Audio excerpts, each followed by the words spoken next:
கர்த்தர் நல்லவர், அவர் பெரியவர், என்றும் மாறாதவர். இன்றும் உங்களுக்காய் புதிய காரியங்களை செய்கிறார்.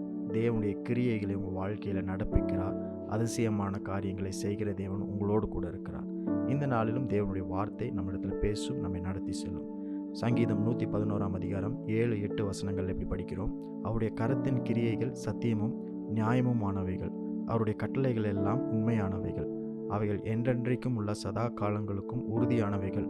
இந்த 2 வசனங்களை நம்ம என்ன படித்தோம்னா, தேவனுடைய கட்டளைகள் எல்லாம் உண்மையானவைகளாக இருக்கிறது. இன்றைக்கு ஆண்டவர் உங்களிடத்தில் சொல்லுகிற காரியம், அவருடைய கட்டளைகளின் மேல் நீங்கள் கட்டுங்கள். உங்கள் வாழ்க்கையை, உங்களுடைய விசுவாசத்தை, உங்களுடைய எதிர்காலத்தை தேவனுடைய கட்டளைகளின் மேல், தேவனுடைய வார்த்தையின் மேல் நீங்கள் கட்ட வேண்டும். ஏனென்றால் அந்த கட்டளைகள் தான் உண்மையானவைகளாக, சத்தியம் நிறைந்தவைகளாக இருக்கிறது. தேவனுடைய வார்த்தை தான் சத்தியம். Build your life upon the foundation of the Bible. வேதத்தின் அஸ்திபாரத்தின் மேல் உங்களுடைய வாழ்க்கையை நீங்கள் கட்டுங்கள். அவருடைய கரத்தின் மேல் உங்கள் வாழ்க்கையை கட்டுங்கள். கரம் அப்படின்னு சொல்லும் பொழுது அது தேவனுடைய வல்லமையை குறிக்கிறது. கரம் அப்படின்னு சொல்லும் பொழுது அது இயேசு கிறிஸ்துவை குறிக்கிறது. இயேசு என்றாலே வார்த்தை தான். அந்த வார்த்தை தான் சத்தியமானது, உண்மையானது. அந்த வார்த்தைகள் தான் நியாயமுள்ளவைகளும் கூட. So construct your life on his commandments.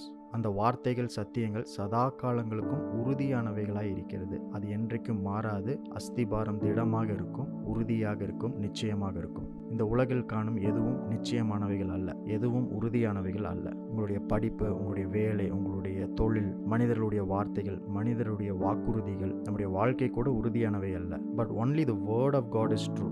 தேவனுடைய வார்த்தை மட்டுமே சத்தியம். அந்த தேவனுடைய கட்டளைகள், வார்த்தைகள் எல்லாம் செம்மையுமாய் செய்யப்பட்டவைகள். With uprightness they are made. அப்படின்னு என்ன அர்த்தம்னா, சரியாக செய்யப்பட்டவைகள், நேர்த்தியாக செய்யப்பட்டவைகள். வார்த்தை ஏதோ ஆண்டவர் சும்மா பேசல, உங்களுக்காக அதை செய்து உருவாக்கி அதை டிசைன் பண்ணி கொடுத்துருக்கிறார். அந்த வார்த்தைகளுக்கு, வாக்குத்தத்தங்களுக்கு ஆதாரமே தேவன் தான். ஆகவே உங்களுடைய வாழ்க்கையை, படிப்பை, தொழிலை, வேலைகளை அவருடைய கட்டளைகள் மேல், அவருடைய வார்த்தைகளின் மேல், தேவனுடைய கரத்தின் கிரியைகள் மேலே, அந்த சத்தியமுள்ள, நியாயமுள்ள, சதா காலங்களுக்கும் உறுதியாக இருக்கிற அவருடைய வார்த்தையின் மேல் கட்ட வேண்டும் அப்படின்னு ஆண்டவர் விரும்புகிறார்.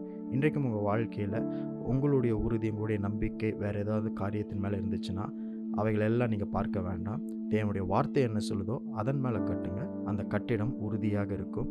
அந்த கட்டிடம் சதா காலங்களுக்கும் என்றென்றைக்கும் உறுதியாய் நிலைக்கிறதாய் இருக்கும். இன்றைக்கும் இந்த வார்த்தையை பிடித்து கொள்ளுங்கள். அவருடைய கரத்தின் கிரியின் மேலே நீங்கள் கட்டும் பொழுது அவர் கரத்தின் கிரியை உங்களால் பார்க்க முடியும். தேவனுடைய அதிசயங்களை உங்களால் பார்க்க முடியும். God bless you.